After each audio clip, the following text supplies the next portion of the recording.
I was 9 years old when the original World of Warcraft released. I missed out on the first several expansions, and the first time I dipped my toes in was for a 7-day free trial in either Cataclysm or Mists of Pandaria. I started out as an undead, walked around, thought the world was cool, and then I started seeing Sylvanas very much in charge of the Scourge, and I was confused, having just come off of Warcraft 3 Frozen Throne and not experienced any of World of Warcraft until that moment. I didn't know what happened. I figured that a lot of plot stuff must have happened in earlier expansions, but I had the vain hope that I'd be able to somehow catch up.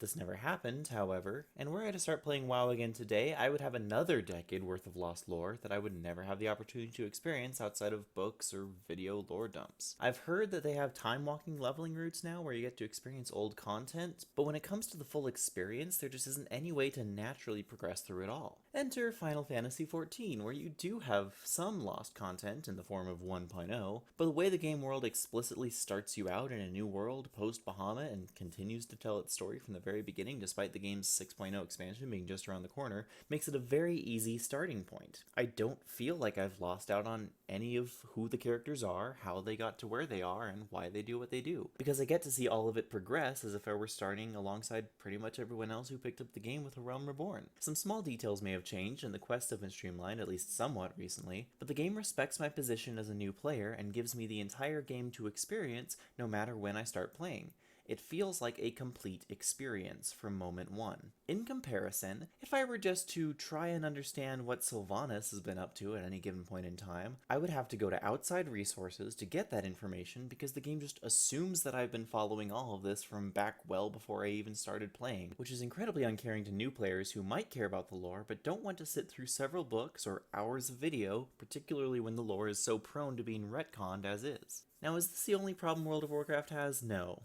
And you can watch plenty of other videos on the problems core players have, but this is the issue that lost me on WoW back 10 years ago. It's probably the second biggest reason why I never started playing, the first being I didn't have a steady income at the time as a teenager to afford a monthly subscription, and I feel like had I been able to just jump in and experience the whole game instead of only the newest part, I may have taken the plunge a few years back instead of dipping my toe in and deciding the water wasn't to my liking. Heck, a part of me really wanted to get into classic WoW when it launched, and the only reason I didn't was because I was too busy at the time. It's not that I'm not interested or that I somehow want the game to fail, but my interest in the lore becomes a barrier to entry because in order to catch up, I need to invest large amounts of time before I even install the game client just to understand what is happening.